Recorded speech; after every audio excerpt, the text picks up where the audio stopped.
Ideocracy Audio LLC presents The Ascendant Project. The mission of the Ascendant Project is to explore the origin of political, philosophical, and spiritual positions in individuals. A contributor writes a 750-word essay and then gets interviewed. The purpose of the interview is to bring out other views and hopefully life experiences that sent the author down the path to the position expressed. It is not intended to be a forum for debate, but rather a project to better explore and understand the American experience. All opinions and views expressed, written or verbal, are not necessarily the opinion of the podcast nor Ideocracy Audio LLC. They are also not intended to malign anyone or any organization. It is our hope that personal growth is the result, as well as a greater appreciation for new, unique, and differing points of view. Join us on this journey to ascend to a higher state of consciousness.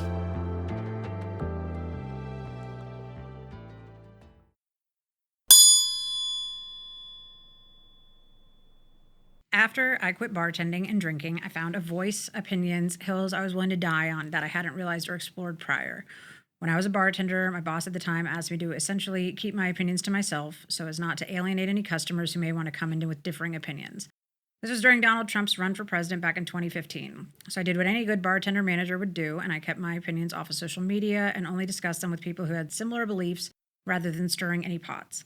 I don't hold this against him and really do understand where he was coming from as the owner. I know plenty of people who don't ever talk politics because they don't want to cause discord with anyone in their lives, let alone affect their jobs, so again, I get it. I just really didn't realize what I was stifling just beneath the surface until I turned off the mute button and stopped hiding my feelings in alcohol. One of the first things I noticed about myself once I cut out alcohol and stopped bartending was that I stopped allowing things to be excused that I'd previously accepted for normal. I went to my Costco Christmas party February of 2019, and a supervisor of mine lifted up my dress when I was hugging him goodnight. As someone who's worked in restaurants since the age of 16, harassment and inappropriate behavior became my normal at a very young age. At 37, it was like I could see past what I had been taught was okay and was finally able to say, no, that's not okay. I did report that supervisor, and he was demoted and moved to a different building. That was the first time I stood up for myself when it came to harassment. I think experiences like this have also done nothing but help fuel the things I stand for today. On that note, the thing that matters to me most and fuels my voting is women's rights. Not a shock since I am in fact a woman, but that's my biggest hill I'm willing to die on. Luckily, most other things I care about, which is basically all human rights motivated, fall under the umbrella of women's rights. It will never stop baffling me that women don't just have the right to do whatever they want to do with their bodies, not because they need to fight for it or have an amendment for it, but rather because we are human beings. It's the same to me as feeling that an amendment saying that slavery is illegal or it's illegal to have sex with animals just seems silly. Do we really have to say that anymore? But that answer is clearly yes, as women are dying without proper health care and getting arrested for miscarrying. Not to mention the legislators in Tennessee trying to make abortion punishable with the death penalty for women and doctors. The way that this world just insists on proving to women over and over again that despite the fact that we literally create the entirety of humanity, we will never be seen as more than something to be owned and used is so disappointing. I also hate the way society now works in absolutes. Two things can be true at one time, but for some reason society has turned into a place where if you don't agree with something in its entirety, then you're the enemy.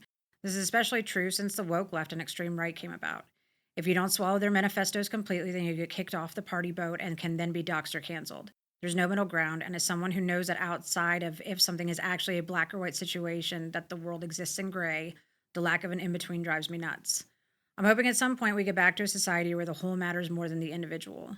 In the 80s and 90s, society functioned more in a don't air your dirty laundry in public policy, and I genuinely miss that. Unless your neighbors were racist, drug-dealing, child-beating pieces of shit, no one cared about what was happening in their lives. I blame social media for the idea the whole world needs to know about our intimate lives, needs to care, and needs to accept all of it.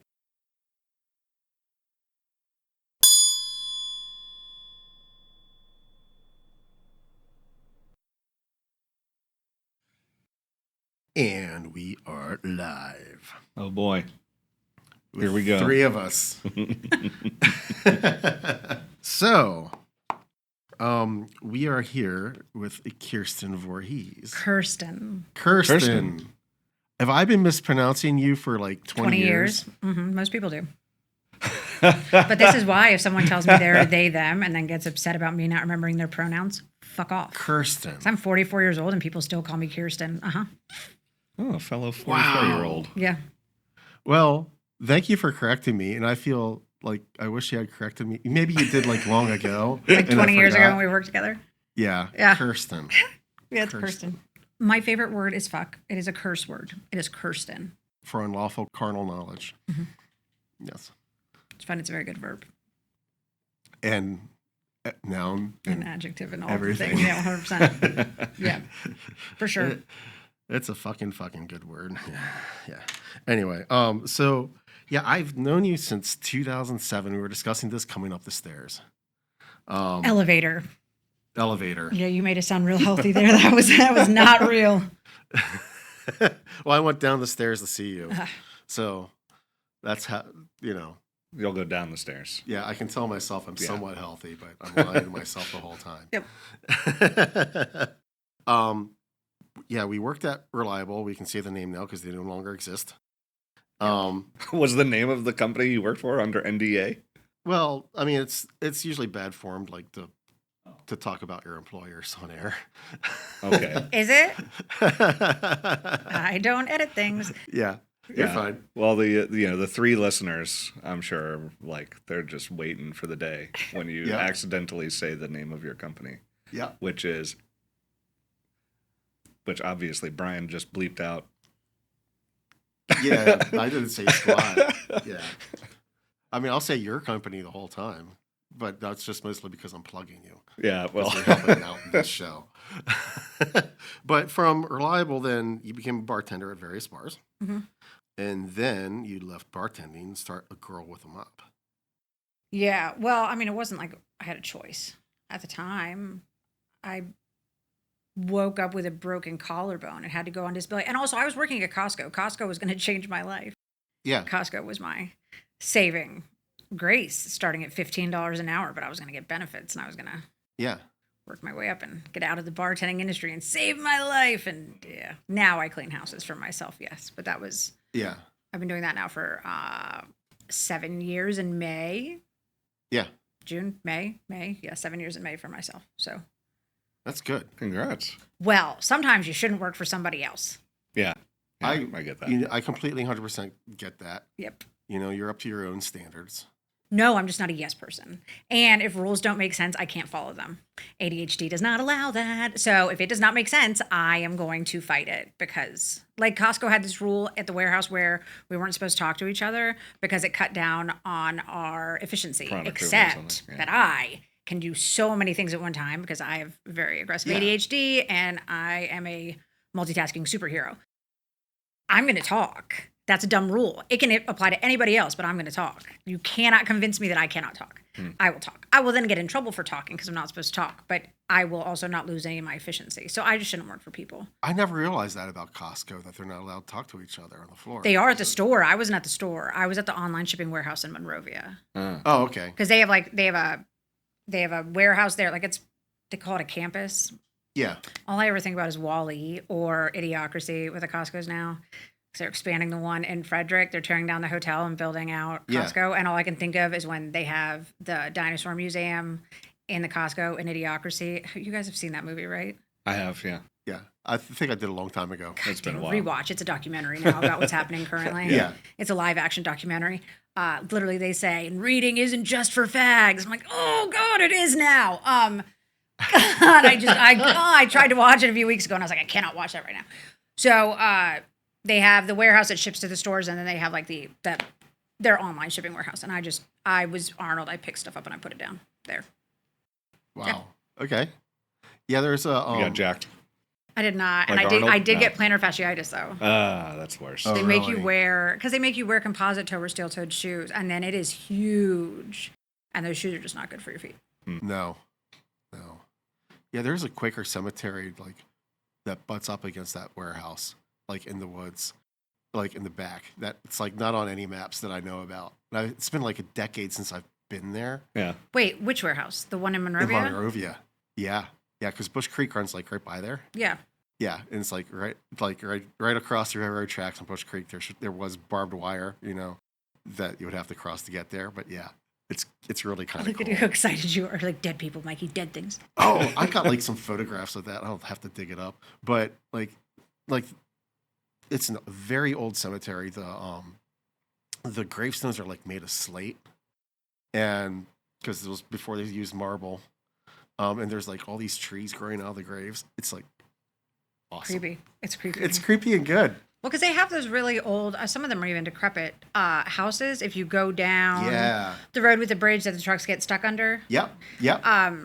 Before Ed McCain, they have like literally right there's that building that used to be, it almost looks like an old mill that is falling down almost basically on the road right before the storage place. And then they've got the houses back there. And I know people live in those houses because there are recycling bins, but they look like they could fall down at any moment. Yeah, they do. And and I grew up about a quarter mile from there. So that was like, those woods were the woods I played in growing up. 100%. Before the Costco. Before the Costco, yes. But all right, so and then after grow them up, you have it might get loud. Or in concurrent. It's loud in here. Oh, sorry. It's God. You're really bad at this. I really am bad at this. You are terrible at this. There's going to be a lot of corrections and there's going to be a lot of corrections. Well, yes, it's loud in here. You're a man. I appreciate that. Yeah.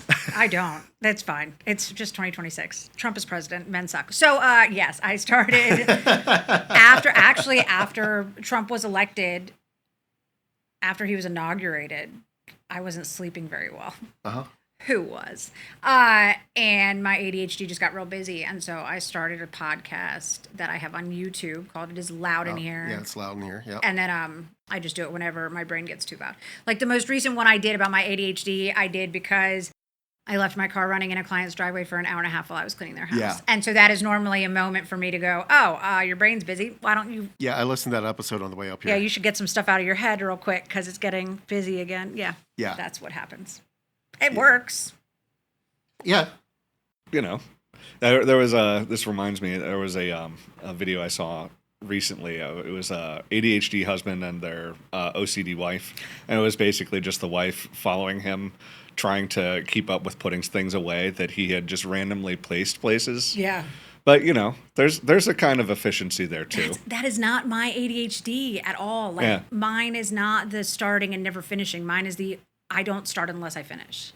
So, like, my house is really small. I have an 800 square foot house in Frederick. It takes about an hour and a half to clean really well, but my brain doesn't find it important right now. So I have not started the process of cleaning because that process looks like, it's like I plan everything out before I clean because I clean houses for a living. So I know where to start and where to finish. And the finishing of the task gives me the dopamine. So if I am going to leave it incomplete, it just won't get started. Yeah. Or if I start a task that's really big, I will do a whole bunch of it and then not do it. I got one of those fucking paint by numbers things. You ever seen those? Yeah. And you can make them for your pictures. Like I did it for my best friend. I got a picture of us and I was like, I'm going to make this intricate. It's going to be amazing. And then it was the hardest thing. Like the lighting in my house is not good. It's from the 1940s. It's terrible. And so I was doing it with my flashlight in my hand. So I sat there for like 4 hours one day doing it. And then I didn't do it again for 9 months because that was all my brain had in me to be like, now you're not important anymore. Like it got dusty. It got, yeah. So no. I mean, I like that she follows him around. I wish I had that problem. You know. I am an efficiency. I'm a very efficient mess. It's like 100 things happening in parallel.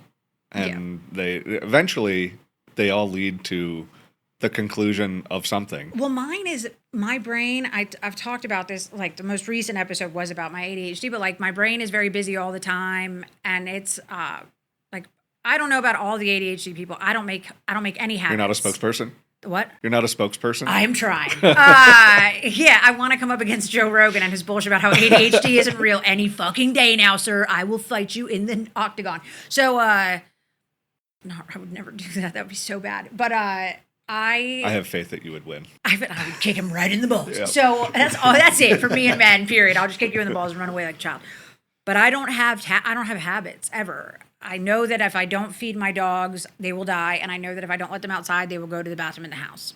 So that is why they are alive and why my house is not full of dog poo and pee. However, I don't have habits. Everything is a task. Like I talked about it in this most recent episode. Breathing is a task. Getting out of bed is a task. Waking up, all of the things are tasks. So when I wake up on any given day, my brain it's like when people are like, I made a to-do list. My whole life is a fucking to-do list. And so I wake up and it immediately is a sheet of paper this big with tasks on it. And if I don't do a few of them, then my brain is like, you're a failure. You should stay on the couch all day now because you are not good enough at life. And so I take Adderall normally, but because the FDA has not increased the amount that they put out after an increase in prescriptions, bastards, I'm on Vyvanse currently, which does the same thing. It just makes my body able to leave the couch and say, if you don't achieve them all, you're not a failure. It'll be okay. I just have to sift through the mountain of inability to do anything. That is my crippling. But then it's also my superpower. It's the best worst thing. It's like a puppy. I really wish this was softer. I really wish they were too. This is just pathetically hard. The ones that came with my Focusrite are so squishy. If I wish anybody, you guys aren't going to put out the video. I like touching things. Brian and I were talking about before this started. I have sensory issues. My Xbox headphones are like so soft. You, of course, still play video games. They're cracked. Yeah. They're so hard they're cracked. That's just... Yeah, it's because they're getting old and brittle. So that's just awful. I definitely want to upgrade my headphones. Those you should not. Those are trash. Yeah. Those are just, they're not soft. Yeah, I hear you. Well, I think, now I'm realizing, we're in my office. I need to get there you go. I know this is really soft. I was playing with this earlier. I just need to, at least I have something that makes your fingers happy. Dude, I mean, it really is. Like people did, like you knew what I was talking about, but autism and ADHD, they just have sensory issues, like certain smells. Yes. There's this place in Frederick where you cross Carroll Creek on 144 coming into downtown, and in St. Croix they call them guts, where I think it's called the gut, where like basically a trail comes out of the mountains and then it goes to the sea. Okay. Especially after a storm, they end up with all the shit, like human shit from the mountains, animal shit. They smell. And at Carroll Creek, past the breweries, right after the jam plant, the jam jelly in Frederick. What are they called? You know what I'm talking about? McCormick's. Thank you. Yes, the jam jelly. So right after the jam jelly, there's a little thing that crosses over Carroll Creek, and it smells like doo-doo buckets, and it makes me want to kill myself every time. So like smells or sounds, if you don't have your seatbelt on and that dinging goes off. Oh yeah. I want to rip your throat out. Yeah. Like trachea, like Roadhouse, Patrick Swayze in the river when he and he rips his throat out and then he drags the body and he screams at no, you guys aren't. Yeah, like onions. I can't do onions.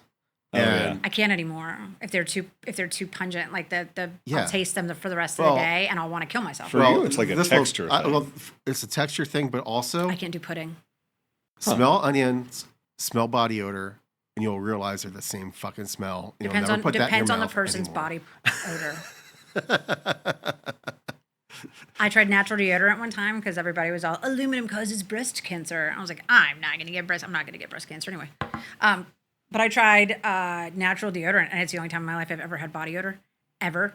I don't have to wear deodorant. I do not smell. I wore that natural deodorant. I rolled over in the middle of the night to my own armpit, and I was out of the bed in a second. It was so bad. It was like that pulled things that didn't exist in my body out of it. It was the worst. Yeah.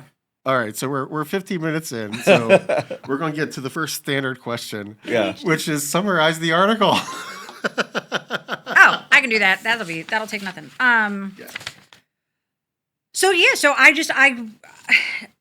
women talk about it sometimes, especially as a bartender. I made my money on making people happy, making them like me, which in the end, that was not the way I was. Yeah. I was very just, what do you want?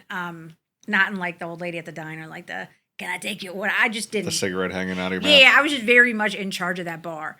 But, my boss did not want me to talk about politics, and that was fine. Like I said in there, I do understand it. Politics are polarizing. And I mean, all of my clients at the houses I clean, they all know my politics. Yeah. I find it amazing that I haven't been fired by anybody. But especially at a bar, people always say there are three things you don't talk about at a bar. What is it? Religion, politics. Might be abortion. There's something else. Yeah. But there's, the things you don't talk about while you're drinking. And I get it. But so I swallowed myself. And I was a very outspoken little kid. I lost a lot of confidence in my teenage years. I had a verbally abusive older sister. And then I just hit puberty late. And it's just rough being a girl. Sorry for your little prepubescent baby boners you guys could not control and that nobody lets you talk about your feelings. Sucks for you. Our bodies attack ourselves. multiple times Yeah. over the years. Our hormones literally are like, oh, did you like the way you were designed? Watch this. And then they restructure us and then they do it again.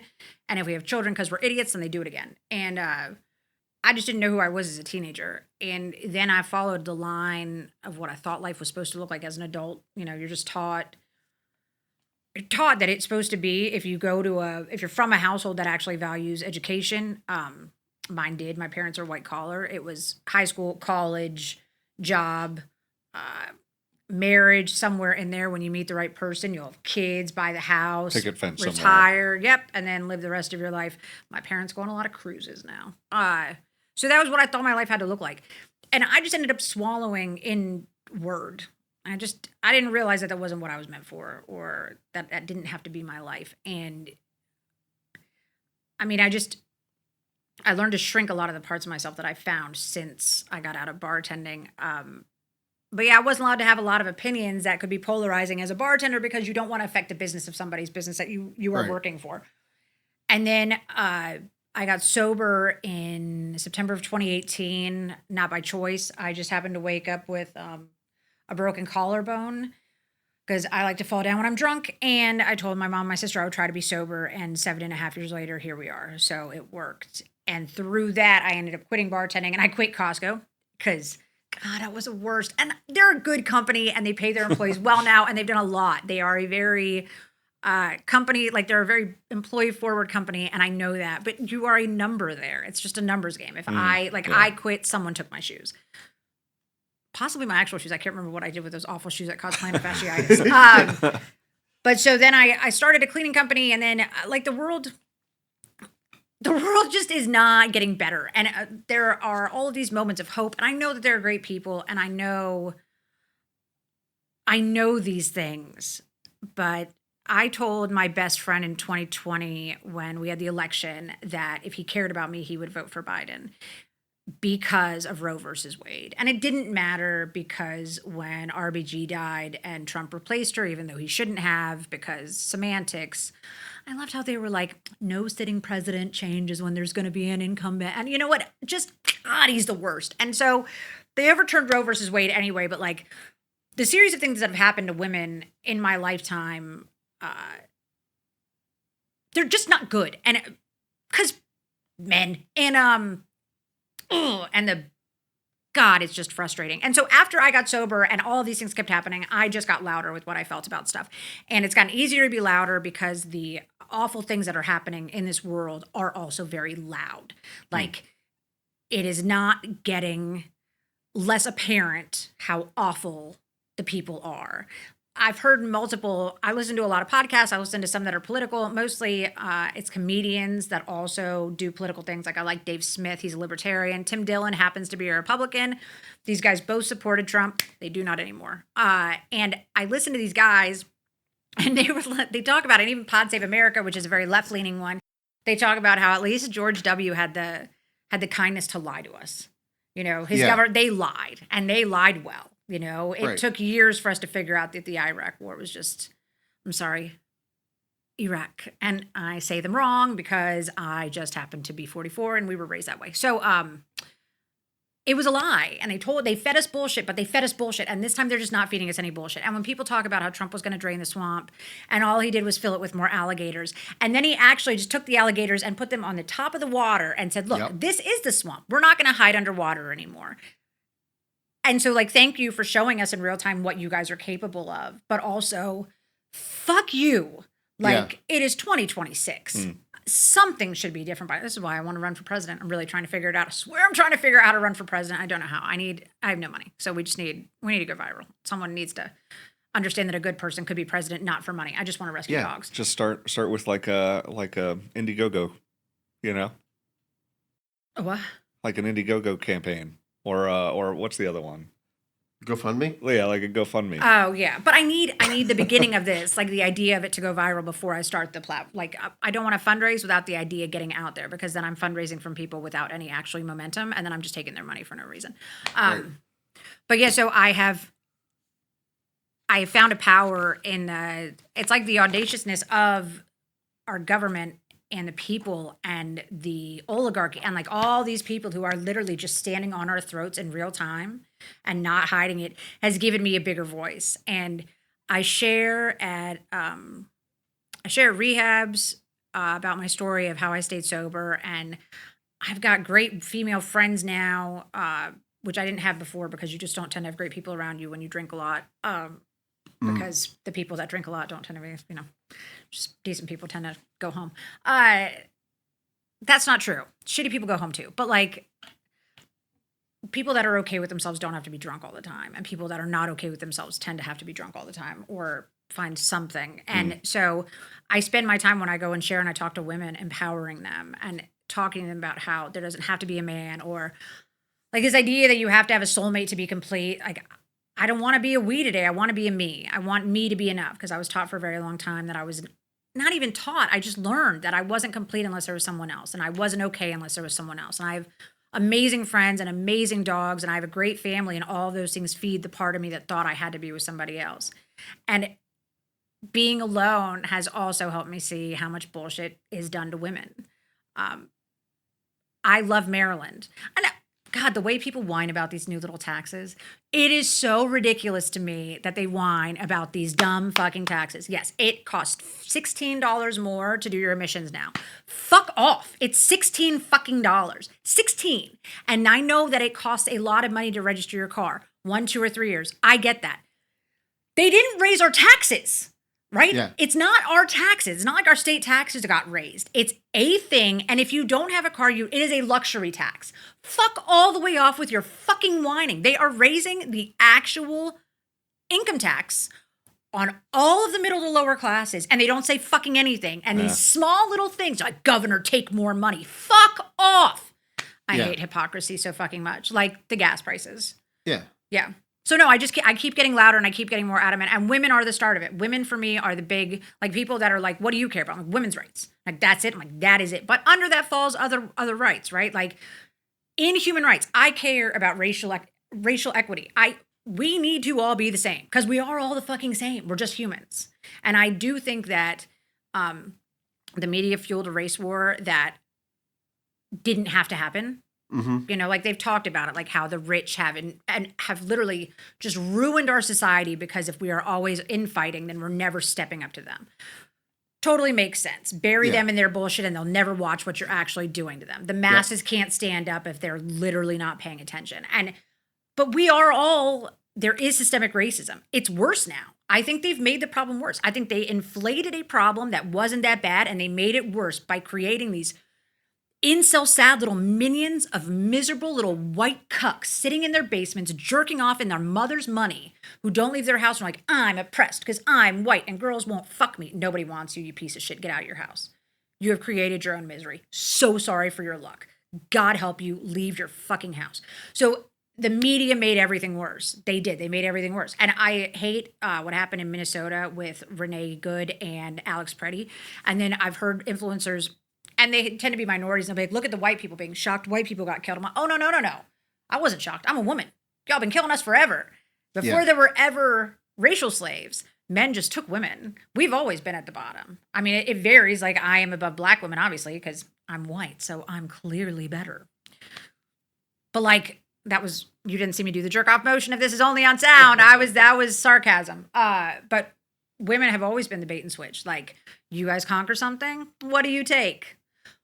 All of the women, all of them. You guys get women. We're the prize. You get to rape us, murder us, own us, enslave us. I've got a friend, and we talk about the MAGA women and how pathetic they are. And I always compare them to the wives of the slave owners, because the slave owners weren't just raping and beating the slave women. They were raping and beating their wives. They were just raping and beating their wives in the house. So I'd rather be raped and beaten in the house than I would outside in the field. And that is a MAGA woman. They're exactly the same. They just think they're a little better because they're being raped and beaten on a bed instead of in the cornfield. It's fucking ridiculous. And so women's rights, I just can't. They love to take them. The women that are dying in Texas because they can't get health care. The women that are being arrested because they miscarry. Yeah. But there's just umbrella stuff underneath that. Trans rights. God help me. Trans people didn't matter And not in like a, you don't matter, we don't like you. Like in a, please exist with us, we don't care. They didn't, then nobody cared. Eddie Izzard is a great comedian. He's hilarious. He might have transitioned. For the longest time, he just dressed as a woman. Yeah. He's English. Fantastic. He had this joke. He'd be like, I was just like other boys. I was running, jumping, climbing trees, and at the top I was putting on lipstick. Nobody gave a fuck. I'm trying to remember what he called himself in his stand-up routine. It was executive transvestite. Yes, was the phrase. It was. But he appears in plenty of films. Yes, he's brilliant. He was in that show. He just likes doing it. And that's fine. He just likes dressing like, and nobody cared. The one who was in the original Hairspray. Big fat guy. Yeah, I don't remember. You know who I'm talking about, though? I think it starts with a D. Nobody cared. Nobody cared about RuPaul. Nobody cared. Right. Trannies was not an offensive word. Nobody cared. They just existed. Right. We had The Birdcage. The Birdcage. Excellent film. Such a good movie. Yeah. And then I was listening to, I think it was... Good on Gene Hackman for getting a drag at the end. R.I.P. I was listening to someone recently talk about... it was Tim Dillon. Great comedian. He was talking about identity politics. And he was like, I want to know everything about you except if it's identity politics. Because what we did as a country after Trump was elected and he brought in the hate. So this is the way, in my mind, this is the way our timeline works. We're finally cool enough to have a black president. Go Obama. You did some shitty things, but go Obama. So we get Obama. And our reaction to the audacity of having a black man as our president is Donald Trump and MAGA, because we have to make America white again, because of course we fucking do. Yeah. So with Donald Trump, immediately that man ran on a platform of vitriol and just hatred and your life sucks. And this is why your life sucks. It's those fucking people. Let's get them and let's fix this shit, and right? tan suits. Fuck tan suits. Fuck tan suits. Fuck tan suits. So he created in that moment the MAGA movement and the far right, like the white Christian nationalists who kept their fucking mouth shut. Like, you were a racist, but you were a racist at home with the rest of your racists. You weren't out on the streets waving flags going, we hate all brown people, because we weren't supposed to do that shit, right? Trump comes along, we create the hateful right, and response to the hateful right, we get that fucking woke left that I cannot goddamn stand. I hate them. And the woke left, their entire basis is identity politics. It's I as an individual matter more than the whole. Watch me, look at me, see who I am, and accept it immediately without any question. I am who I am, and you have to like it. Like in St. Croix, it's a very religious island, and St. Croix is not like St. Thomas. It is not very Americanized. It is still very much a small island. Well, it's the biggest island, but it's just a lot of locals. And being gay is not very accepted there. And so these two men bought a very sweet boutique hotel, and then they started having pride parades. And the locals were pissed because you don't just get to tell someone, I am here, accept me. That is ridiculous. But they had been accepted, but then they became greater than the small, like the big. Like the small became bigger than the big. And now we are where we are. Now we are in a position where if you don't believe that everybody is something, then you're not good enough, you're not woke enough, you're not... I hate that shit. There is no middle ground. Like, I don't believe that trans women should play in women's sports. I play co-ed sports. I play co-ed softball in multiple leagues. We are not the same. Sorry. If you run into me, it's going to hurt me a lot more than you. That's just a fact. And they can do tests on hormones and say all the things. Little boys are not the same as little girls when it comes to competitive sports. I just don't think at a competitive level they should play. Co-ed, fine. But when it comes to high school and you're trying to get into college, Olympics, professionals, those should be women. And they should create their own standard of trans sports. Trans men and women can both play in it since you think they're all the same. They can both do that. Outside of that one thing where I think they need their own, like, call it Title 9.2. We have Title IX. And that's another problem is women had to fight for every inch we've gained. We fight tooth and nail to keep it. Like, we cannot have a DNC in Texas without 2 dead heartbeats. If we are hemorrhaging because we are miscarrying, they won't get rid of the actual dead fetus, and women die because of that. Or the woman who is kept alive as literally a body incubator for the baby who is now going to have massive problems in Georgia. She was brain dead. And we had to fight for that. We're fighting to now die. Like, I just have your own sports. But that would make me not left because I don't think they should play sports. Have all the healthcare you want. You're a child and you think that you're a girl, you'll probably grow out of that. But you have parents and you have a psychiatrist and you have other people who can figure that out for you. I'm not your mom. I could give a fuck. Give them all the rights. Just don't let them play in my sports. that are competitive. I'm never going to be competitive. I'll play against boys all day. Okay. You like the way that I'm sorry. This is the way it works. I apologize. This is totally the way it works. Brian had a rough plan in his head of how this was going. I told him it was not going to happen gone this way. now. I warned him. He said to me, he was like, I said you summarize take the notes? article, and this happened. I sort of did. But he said one time, he was like, you make a plan. When I first did my podcast, he was like, you should have a plan. I was like, that is not the way my brain works. I mean, I'll say our plan is usually pretty loose. Yeah. Yeah, Like it's totally we just loose. let it go. But there was no way. This is fun. No. Yeah, this is Because fun. my No, brain it doesn't is. have a plan. It It is. just goes. And you're this is good. This is good. He's fighting Wow. with pride. So the biggest question I have for myself right now is should Okay. I run with the article or run with her comments? Well, It's probably smarter to just talk than it is to play with that. Because my brain, I really don't. Well, I still want to ask a couple things. yeah. Really, the thing that I noticed in the article was the first thing you started taking back in terms of agency, at least that you listed in the article, was your personal space with the the Costco dude. Institute. Yeah. And I just wanted to like what other areas of your life, like what was the progression in taking back your agency as you became sober? Well, I mean, it happened pretty immediately. So, without even intentionally doing it. So, I'm a blackout drunk. I do really good stuff. I just fall down. People pick me up. They always pick you up when you fall down, like that's solving anything. Then you can fall down again. I need you to know that. If you see someone drunk and they're on the floor, they're safe there. Leave them down there. But despite the fact that I was always very sloppy, someone inevitably, I'd go home with someone or be dating someone or whatever. So people had sex with me when I was blacked out a lot. And I could say I probably participated somewhat, but I was never there. My brain was not there. And I thought it was normal. It is not normal. It is rape. And whether or not they're drinking or not, it is rape. And I just accepted the fact.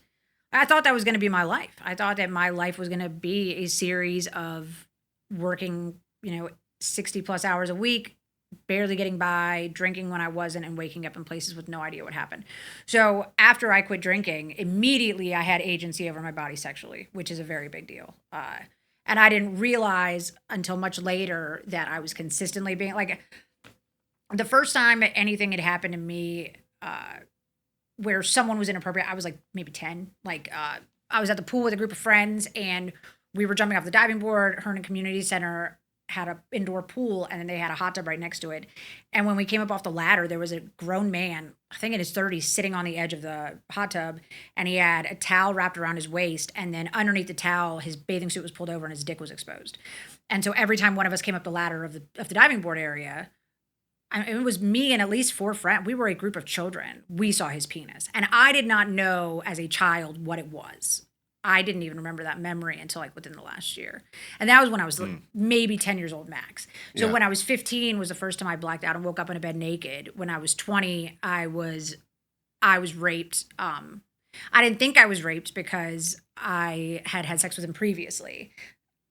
And I just assumed that if I said yes once, I said yes in perpetuity. I guess after he didn't take my no for a no, I assumed that meant that my yes was a yes in perpetuity. So, when you're a child, what they tell you that rape looks like as a girl is the man in the alley you don't know. Right. You know, it's not, they don't teach you that it's someone you know who just doesn't listen to the no, or you being drunk. Like they tell you that if you're drunk, you can't consent, but then they're drunk too. And like, you don't know until you know. And it took me a long time to figure out that what was happening wasn't okay on any level, because I was drunk too. And I know that when I am wasted, I have a dirty mouth when I am sober. I do not get cleaner. It gets much worse. And I know that I would beg people to do things to me that I don't remember saying.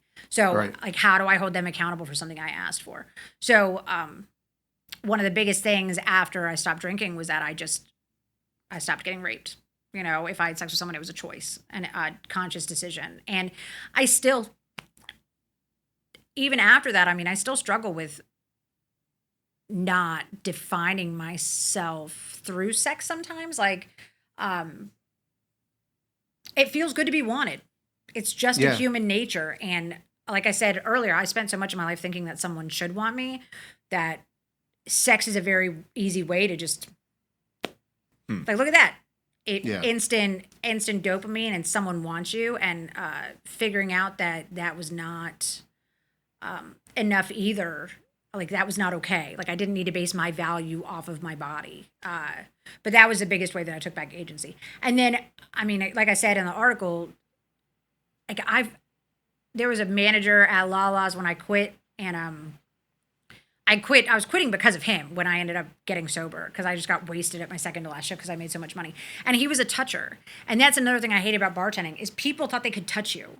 Like, this is a problem at AA. I tell the girls when I go share at the rehabs, I'm like, you don't have to hug everyone. You don't have to touch everybody, because men just act like they're safe because they're sober. People rape sober too. Like, you don't have to let these people touch you. And so that was another big thing, is I just stopped being touched all the time by people that I didn't want to. And then I told on the guy who lifted up my dress. And there were people at Costco. There were girls, because I wore a small dress to the Costco party. It was short. I have nice legs. I wear short things. Always. For my entire life, I've worn short things. And some of them said, well, did you see what she was wearing? And this was women. This was women talking about how he lifted up my dress, and did you see what she was wearing? The way that even women do the thing where, I mean, it must be your fault. It must be my fault. Yeah. I mean, did you see that girl? She got raped, but did you see the skirt she had on? Yeah. So that was one of the biggest things. It's just, as soon as I stopped drinking, I stopped getting raped. And people do get raped anyway. Like, I had a woman at a meeting one time be like, because I was like, things that haven't happened since I stopped drinking. I haven't gotten arrested. I haven't gotten fired. I haven't gotten raped. And she was like, you have to stop saying that, because people get raped sober. You get raped sober. That sucks.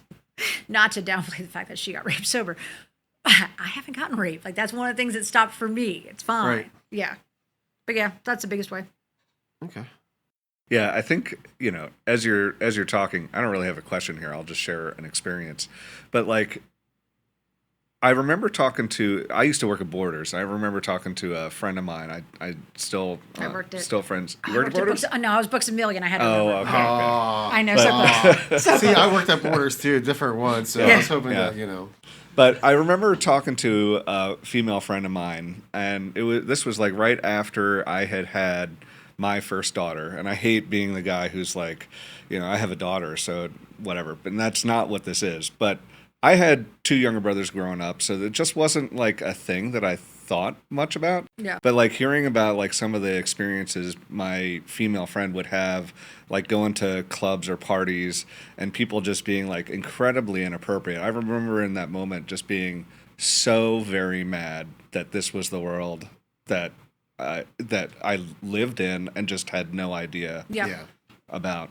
There's a dude, I clean his house, and I'm not a big fan of him. And he made a comment the other day when I was there, and he was like, because we both went to Virginia Tech. He was there after me. And he said, I just remember some days, like the outfits that the girls would wear, like they just came to class looking like sluts. What the fuck does a slut look like, you piece of shit? Yeah. Yeah. What does a slut look like? Right. And also, who cares? If I have sex with 1,000 guys, or I have sex with one guy 1,000 times, I have fucked 1,000 times. If I don't end up with a massive amount of fucking diseases, who gives a fuck? Who cares? Yeah. It does not change a fucking thing. But yeah, there's one, and he made a comment like about girls showing him their tits during Mardi Gras. And like, he just asked, he was like, so for beads. And it's expected. And I mean, it is like, in college, I mean, I'm not the best. I like my boobs. And so in college, I showed them a lot, because I was like, people like pretty things. Look at this. Because I was like, artwork.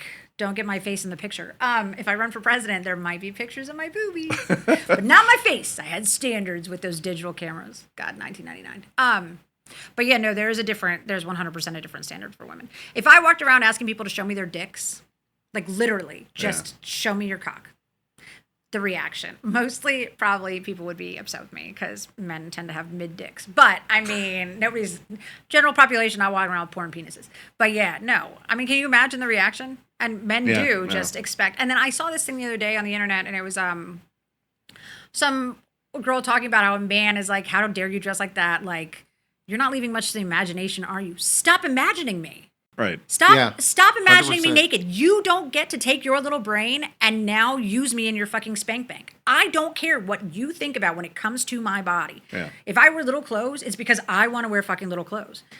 the way that men are like, she wore this to the gym. Look at what you're wearing. I see all the men's nipples. All of Yeah. them. Let me all write the down time. the word spank bank. Spank back, yeah. It's a good one. I think it's 2 100%. words though. It is a good phrase. Yeah. But yeah.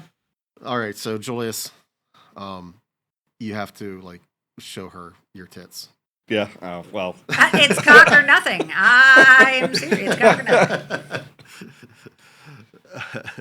Awesome. All right.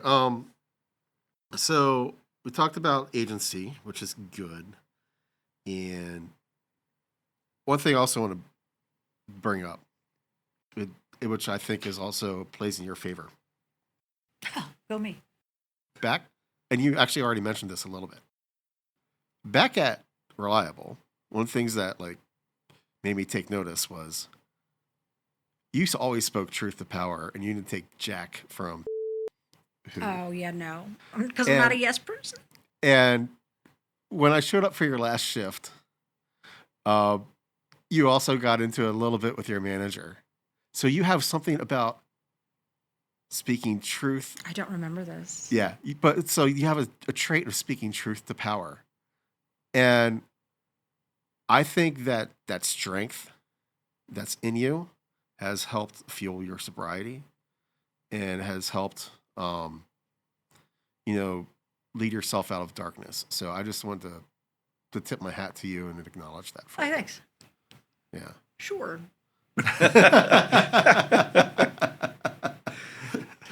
I created that. I mean, yeah, but I said that I shrunk myself when I was a teenager. In college, I used to really hate it when people didn't like me. I mean, now I just want to know why. Like, if you don't like me, I mean, because I've created a very big personality. Yeah. And 100%, I did this as a defense mechanism because I couldn't stand when people didn't like me. And I, in college, figured this out. And it was, my personality is going to be big enough that you're either going to like me or not on contact. Yeah. But I'm going to know why. And it's because I have created who I am. And in that came, I just don't, I mean, I just want to be honest. Like, I had someone the other day, I was talking to this guy I play softball with, and he just likes to tell people how to play. And he thinks he's being nice because he thinks he's being helpful. You're in a softball league with a whole bunch of grown-ups, and you're telling them how to play softball. Shut up. Yeah. Just shut up. And I'm like, and you do it mean. And he was like, you're mean. And I was like, I'm not mean. I'm honest. And then later he messaged me, and he was like, you're not nice. And I was like, I didn't say I was nice. I said I wasn't mean. 2 different things. Yeah. If I am honest about something and your feelings get hurt, you did something wrong. I'm not offensive, you're offended. Yeah. But I'm not going to be a liar. Yep. Which is why I work for myself.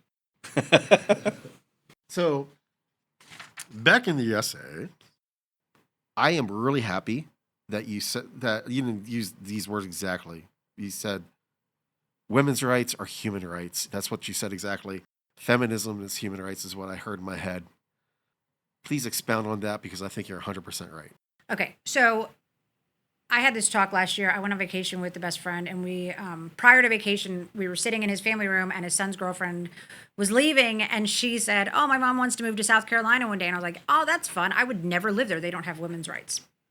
Yeah. South Carolina is a bad state for women. And so when we were in Myrtle Beach, it was like, would you really never live in South Carolina? I was like, absolutely not. And he was like, so just none of the South? And I was like, are there women's rights there? Because no. He was like, that would stop you. I was like, if you couldn't go to a hospital and you were having a heart attack and they said, we can't help you here, please go to the next state and don't die in the process. You would move to that state because that is what you were telling women. And whether or not my vagina falls off, if I am 97 fucking years old, I will not live in a state without human rights for women because we just exist. I use this example in this essay too. West Virginia, I hope it passed their Senate. West Virginia, like a month ago in their House, passed a law to stop bestiality. Prior to this, I am 99% sure that their law was that you could have sex with an animal as long as it was over 84 pounds. This is the same way, like some states, fucking West Virginia coming in hot. They are just predictable. It's the same way some states, I'm sure, still have that law where, like, you can't have blowjobs and you can't have sex not in missionary, like those laws that some Quaker made 1,000 years ago for no reason, right? And you shouldn't have to say in a law that you can't have sex with animals. That should just be sense. Like, That is an animal. That is my dog, man. Take your dick out of my dog. Just take your dick out of my dog. Charlie Sheen doesn't like it either. Take your dick out of Charlie Sheen. That should just be common sense. My dog is named Charlie Sheen. That is real. Oh, okay. And she is a girl. Yeah. I've got Charlie Sheen. I thought there was a connection I missed. No, it's I my was beagle. Like, wait. Yeah. My Okay. beagle's Charlie All right. Sheen. I got Charlie Sheen, Freddie Mercury, and Chalupa Batman. I name Gotcha. animals like a dick. So, Does your You're not beagle the have only tiger one. blood though? dude, she is a fucker. She is a horse. Don't name an animal after a coked out man with throat herpes and HIV. It is a whole mess. So, but again, you shouldn't have sex with my dog because she is a dog. You are a human. Let's just go there, right? But then I can't. There are some states now they're trying to get rid of birth control. I am just a human being. You are just a human being. If you want to go get knee surgery, you just walk into a building and say, I need knee surgery. I go, awesome, little man with a penis. We would love to give you knee surgery. If I want to have my tubes tied before the age of 35 and I am unmarried, I don't know that that's possible. Because if you are a married woman under the age of 35, you have to get permission from your husband to tie your tubes. Still? Yes. What in the actual fuck? I clean a house for a woman who, big old lump in her boobie. Big old lump, right? Her mom has had breast cancer. Her aunt has had breast cancer. She found a lump. The doctor said, all right, well, we're going to go and we'll take the lump. And I looked at her and I was like, why aren't they taking your tits? She has 2 kids and she's like 36. And she was like, well, they said I might want to breastfeed if I have another kid later. It's like, do you want more kids? Do you want more kids? And she was like, no. And I was like, So what does it matter? so why does it matter? Yeah. And why did they get to Yeah. decide? Because you might be a breeder. Endometriosis, right? It is basically an alien. It is an alien, like, we're going to call it webbing. And it just grows inside of women. It literally grows and it causes pain. And it attaches itself to muscles. Sometimes it's awful. They only care about it if you are pregnant or if you are planning on being pregnant. And they only find it if they go inside of your body. They just don't care about women. They do not care about, like, we are breeders. Unless we are making more, they don't care. And they talk all the time about welfare and Medicaid and getting rid of Planned fucking Parenthood. I could kill somebody for that one. They do abortions. It's like 2% of what they do. They do healthcare. I've gotten pap smears there. They do cancer screenings. They do your monthly screenings. They allow people to get cheap healthcare. Yeah. They allow birth control. They do all of these things that just help women, especially in areas where they don't have access to a gynecologist closely, but there is Planned Parenthood. Or if they don't have insurance, Planned Parenthood is cheap and they want to shut it down because sometimes someone needs a fucking abortion. Yeah. I hate these people. They complain about the people that need the system for help, and then they shut down the systems that keep them away from that system. Like, they get rid of the Department of Education, and the Department of Education makes sure that areas that are poorer have the accessibility of the things that help them get smarter so they can get out of the poorer areas, right? So what do? They shut down the Department of Education. They want to take money away from the inner city schools because they have to keep us dumb and poor. Not only that, but they also want you to pay for your education so that way they can get rich. Yeah. Right. And, you know, it's just, I don't know, privatizing of things that should be just normal is just wrong, in my opinion. Well, they don't. They have to keep us sick. Yep. They have to keep us poor, and they Yep. have to keep us dependent. They also have to keep us wanting more stuff. It's a system. They keep us addicted to goods. They keep us sick, so we have to use our medical system, and they keep us poor, so we have to do their bidding. They Right. just need us stuck. And then they keep us bogged down in bullshit, so we don't realize what is happening, so we don't fight the system that we're stuck in. So, And I hate them. you mentioned shades of gray. Yeah. What areas of life do we need more shades of gray in? Trans women not being in women's sports. That's the shade of gray I was really talking about, because I Yeah. literally got told, basically, like, you know, I'm a bigot because I just don't think they belong in women's sports.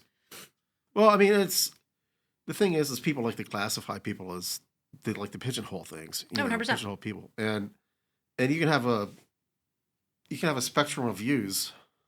No, you And- can't. See, and yes, and I mean, then yes, again, you they're- can, but not Like now. people do, but it's Look at what they're doing. And I do not like her. I do not like her, but Megyn Kelly, right? Megyn Kelly, Yeah. Tucker Carlson, they are being thrown out of the MAGA movement because they are anti the Iranian war. right. Like how I said Iranian, right? Iraq, go fuck yourself, but I got Iranian down. So they're getting thrown out of the movement. Megyn Kelly is so MAGA. She justified the rape of children in the Epstein files by classifying what age teenager Right, wasn't too right, young. right. That's how MAGA this goddamn bitch is. This fucking gender traitor cunt is so MAGA. She justified the rape of children. But because she does not agree with a war that we should not have facilitated or started on the behest of Israel, she is now kicked out of the fucking movement. You cannot be gray. Not now. You cannot be gray on either side. There is no middle. And there should be a fucking middle because most of my views are middle. You can't dislike Israel. You cannot look at what Netanyahu, what fucking Bibi is doing. You cannot look at what him and that government are fucking doing to this world and say anything against it or anti-Semitic. I love the Jewish religion. And Mandy Patinkin is my fucking hero. Because one, my name is Inigo Montoya. You killed my father, prepare to die. But two, because he is a massively Jewish man, a proudly Jewish man. And he has come out and said, we have to stop what we're doing to the Palestinians. We have to stop. We are destroying the way people treat the Jewish people based on our actions in Israel. And he's not wrong. Being against what they are doing to humanity does not make you anti-Semitic. But in today's society, if you are anti-Zion, you are anti-Semitic. There is no gray. You can be. They don't allow gray. Yeah. Just like you can love this country and still be against the current government. You can be against the government of Israel and still be pro-Jew. 100%. But that's not. Yeah. That's not a thing. That's not a thing. They just don't allow it. Like they are now trying to do to Lebanon what they've been doing in Gaza. They said anyone within 25 miles of this border, pew, pew, you go away, you don't come back. They're doing this. I said this to a client of mine on Wednesday because I was saying how we're in a war for Israel. We shouldn't be there. He's MAGA. He's older. And I get him a little bit at a time, though. I get him. And I was like, if someone showed up at your door right now and said, this is my house now, you get out. Because that is Zionism. That's what they do. Yeah. And he looked at me and I was like, you'd shoot him in the face. I've seen your guns. I clean your house. He was like, I would. Now they're doing it to Lebanon. Not anti-Semitic. I am not anti-Semitic. I love the Jewish religion. If I was ever going to choose to believe in something that was fake, I would probably choose Judaism. I'm not going to choose to believe in religion. I did the jerking off motion again for anybody who actually listens to this. I did it again because religion's bullshit. She's practicing throwing dice. Right. No, this is. She's distributing the literature. I'm now in a circle jerk. We are just. She's doing the ski poles. Yeah, but they don't allow two things to be true at one time. It's fucking infuriating. You have to be all or nothing, or you're off the boat. Yeah, you're out of the party.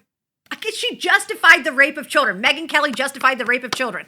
She justified it by saying that some young isn't too young. We're fine, and she is out of the party because she doesn't believe in the Iranian war. They hate her now. That is how far we are into the you gotta all the way believe. Okay. It's fucking disgusting. Yeah. Yeah. There should be gray. There should be. I agree. There used to be so much gray. So in the 90s, things were private by default and public by effort. Now it's the other way. You kind of talked about this right towards... Don't air your dirty laundry in public. Yeah. So how does this, but at the same point in time, now you have your own podcast. Yeah. You're going this one. And so you're choosing to do things in public. Yeah. How do you keep your private side private? I don't. I mean, there are certain things I keep to myself, but I am an open book. I've always been an open book. Along with the honesty thing, I just don't. I just don't hide much. I'm just not that person. Yeah. If I do something, I do it with my whole chest. I don't do the shady shit I used to do though. So right. I don't have to hide pieces of myself because they need to be hidden. Does that make sense? Yeah. Like people that have to hide their things that they're doing, it's because they have to hide the things that they're doing. I don't. And also, I said this on, not this podcast, this one, but the one before this when I talked about how I want to run for president because, God, why can't we just vote in someone who isn't a fucking political cuck? Yeah. And I know that, we voted in Donald Trump and he's not a politician. Bullshit. Yeah, right. That man has been a politician his whole life in one way or a fucking other. And he is now a billionaire because he keeps stealing our money. You're in for nomination of the Reform Party, Yes. 100%. So, someone who is not a career politician, someone who the hasn't 80s. gone to an Ivy League school. And you elect somebody, I would surround myself with people that were smarter than me, people who knew politics, so that I could just be a good human being who was like, hey, we're fucking our small farmers so that they all have to sell their land for the data centers. Well, my theory is that feeds his arrogance because if he surrounds himself with people who are dumb, then he actually is the smartest person in the room, like Heath says. I don't think they're dumb. I think they're just yes people. I think he just wants people who are just going to do what they say, what they're told. I think that their ignorance is very calculated. I think they are stupid because Stephen Miller is not stupid. He is evil. He's a bad man. He's a bad man. This is why South Park did him right. I love South Park. Someone told me, I said this at some point. Someone told me this girl was, and I don't know if she's watched, she's young, she's like 26. She was like, this is the best season of South Park ever. I was like, oh, you young little baby bitch. Like, there was a season where Christopher Reeves literally ripped open aborted fetuses to suck the stem cells out of it, and he was walking by the end. So don't you dare tell me this is the best season of South Park, because we have seen them. Cartman murdered parents and put them in chili and fed them to their son. I need you to know this is not the best season of fucking South Park. It's good, though. I do like political satire, but again, and Christy Nome wandering around shooting every dog that came into frame. I was here for it. And what are we gonna do now that she's? I hope. You know? I really hope South Dakota chooses. The Kyle Sucks Cartman's Balls trilogy was epic. The episode where he got stuck in the Imagination flooded Land. town and he was like, give me your Jew gold. He was like, I don't have Jew gold. And then to get him to save him, he gave him his Jew gold. Oh, I love South Park so much. God, it's such a good show. All right, so is it loud in here? In my head or in this room? No, you guys actually, this is a very quiet room. This is pretty impressive. Cool. I think it helps that you're not right on the road. Yeah. And that there's not a festival going on outside, which Well, sometimes happens. That's happened a few shows. They Well, do and a few this. Did we do any episodes while the protests was going on? Not you and I. Yeah. But we did do a show while the Irish festival was going on. Yeah. On That St. was- Patrick's Day? Or last weekend? It was that no, it was during the summer. They do an Irish fest like just a block down the road. not around St. Patrick's Day? No. Well, it's like so we have like the Celtic Canter. Oh, okay. You know, like we did that last weekend. But there's like a separate.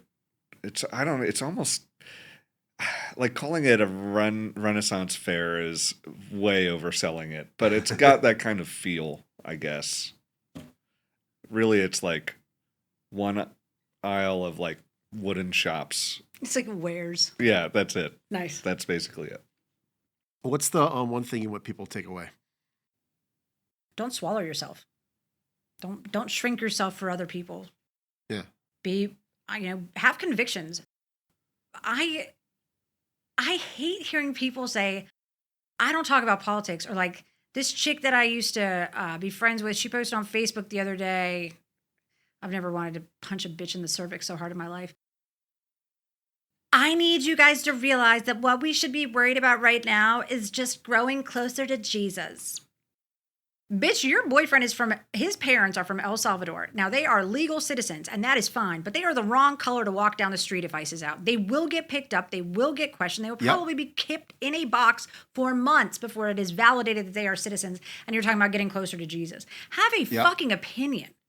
Find something that you're convicted in, like just anything. Find something that matters for you enough. And I've heard people talk about how, I think this is Gen Z baby bullshit, but like the people are like, oh my God, it's just so hard out here. Like, I just can't leave my bed. And like when Trump was elected, like, I just laid here and cried for 3 days that I didn't go to work. Well, I'm glad you're privileged enough to do that, you dumb cunt. I had to go to work and make money, so I lived.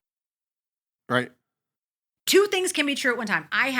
It's like someone literally split my brain down the middle. And this half over here is that dog in the cartoon with the world on fire going, I'm fine, it's fine, everything is fine. There's the dog.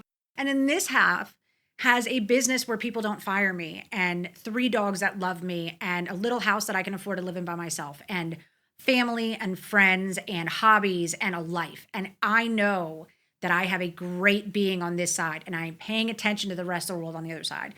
Two things can be true at one time. I have a great life, and I am concerned about our country and the world. We are doing to Cuba what Israel has done to Gaza, minus the bombing. We are starving out an entire fucking country of people because we can.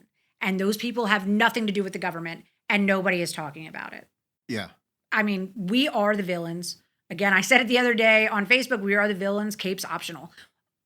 We are the villains of this timeline, and that is awful. And so I pay attention to the fact that we're the bad guys while I love my life. And do those two things, but be passionate about something, because so much is poop right now. Pick something to care about. Not only that, but I mean, people who say that they're not political, they are. I mean, if you're raising a kid, you're passing your values on to the next generation. You're affecting the world. That's a political act. Yep. Politics happens in relationships every single day on the smallest level, whether you realize it or not. So I just feel that people just need to be more self-aware about how political they really are. Yeah. Well, they choose like the stickers, the I did it for the gas pumps, right? Yeah. The hypocrisy of the people that are MAGA kills me. And so I am not mad at you. Things did get more expensive under Biden. Was it his fault? No, it wasn't. It was price gouging. Yeah. It was inflation. It was price gouging. It was a supply and demand issue. Yep. It was economics. And for someone who didn't take any economics classes, I understood it all because my brain works. And it's hard. It is hard being clever these times. Again, more than fags can read. Fucking Idiocracy. Homework. Go watch that. So, God, it's such a good movie. So, like, you watch these things and you hear these people complain. Grocery prices, the cost of everything is so high. Nothing's getting better. Biden's ruining the country. Crickets and validation. Yeah. Just crickets and validation. And I am not mad at you. My best friend, he voted for Donald Trump. He raises 2 boys by himself. They are now 23 and 20, and boys eat a lot of food, and things did get more expensive, and he struggled, and he hadn't struggled before, and he voted for Trump thinking things were going to get better. He has apologized to me multiple fucking times because he made a mistake, and I told him he was making a mistake, but he made a mistake, and he knows that. Don't be a hypocrite. You want to be mad before? Be fucking angry now, and I won't be mad at you, but choose a lane and fucking slide in it in your goddamn vehicle, or go down the hill in a sled, but stay in the fucking lane. And they just, pew. Yeah. I just can't stay in the flipping flopping. Drives me nuts. Yeah. So do you feel heard? I mean, I always feel heard. I'm loud. My brain's loud. I'm loud too. But thanks for having me. Yeah, you're definitely welcome. Yeah. So there's a tradition, and we've kind of given you a little, and it's more of a right, if you will. Since you've done an article, you are free to come back and do the interview on an episode if you wish. What, come and interview someone? Yeah. Yeah, so you get to see their article, and then you get to ask the questions and have the discussion. Well, I will keep that in mind. Yeah. Sweet. So, but yeah, so thank you. Thank you very much. Thanks this for having is fun. me. Sorry, you're going to have to edit that. Oh, no. No. Oh, no. Oh, no. There's not going to be... Yeah, this is good. Yeah, this is going to be a good episode. So we definitely popped our cherry a little bit on this one. Yeah. It does not make that sound. So very clear. It does not make that sound. Anyway. Something. Yeah, so how did you pop your cherry? How did I pop my cherry? I'll never tell. You'll never. I'll never tell. That is from a scary movie. All right. Well, thank you, everyone, and please like, subscribe. By all means, check out her podcast. It's loud in here on YouTube. Kirsten's podcast. Kirsten's podcast. Yes. Yes, and please come to the website. Tell us what we're doing right, what we're doing wrong, and you guys have a great week. You have been listening to The Ascended Project. The Ascended Project is a production of Ideocracy Audio, LLC. Any information expressed in this podcast is not intended to be a substitute for expert information. We are human and ordinary people, and as a result, what is presented as fact may be in error. Ideocracy Audio, LLC and this podcast hold no liability from events or damages that result from listening to or reading this podcast or its associated materials. All articles, interviews, and sound files are copyright Ideocracy Audio, LLC, with all rights reserved, except our awesome theme music is by Alexei Chitalin. His music can be found on pixabay.com as well as Spotify underneath the pseudonym Lexin Music. Thank you for listening and have a great day.